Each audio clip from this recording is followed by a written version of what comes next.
In 2004, one of the largest natural disasters in recent history swept across the Indian Ocean. Over 230,000 people died or disappeared in the wake of the tsunami. I was never this scared. I'm sure that the waves swelled up to 6 meters, then came crashing down. Abdul Gayoom's island became uninhabitable. The tsunami forced me to leave. Now 81, he had spent his life on one of the 1,200 islands that make up the nation of the Maldives, located several hundred kilometers south of India. Kandalhudu Island once housed a thriving fishing village of nearly 4,000 people. Now it's a ghost town. With most buildings in ruins and the groundwater contaminated with seawater, no one can live here. The tsunami was a wake-up call, underscoring the fragility of the Maldives.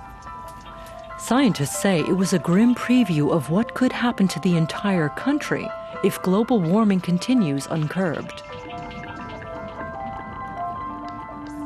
The archipelago of the Maldives is made up of coral islands. Its sandy beaches, crystal blue lagoons, along with a rich collection of exotic live corals and tropical fish, attract tourists from all over the world.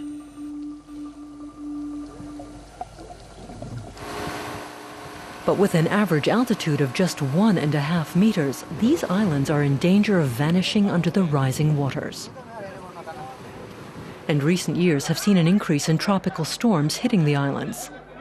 Waves as high as 4.5 meters have inundated half of the Maldives' 200 populated islands.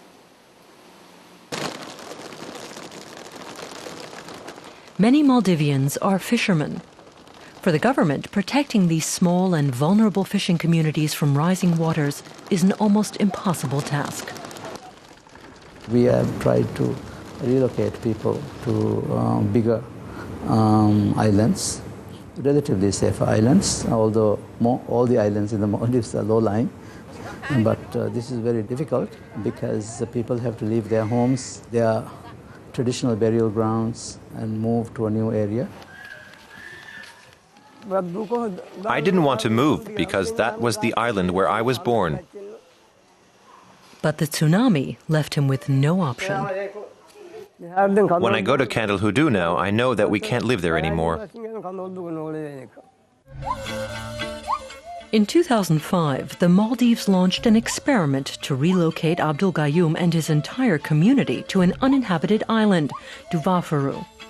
Surrounded by a large reef, it's about 10 times the size of Kandalhudu. The government has built up Duvafaru from scratch. Supported by international relief groups, it took 3 years and cost some $35 million.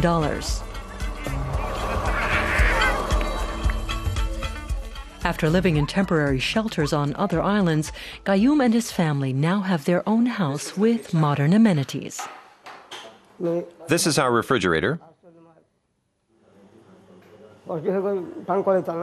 The rooms are bigger and more spacious. I was thrilled. I was so happy to be reunited with my family, my friends, and people I'm familiar with.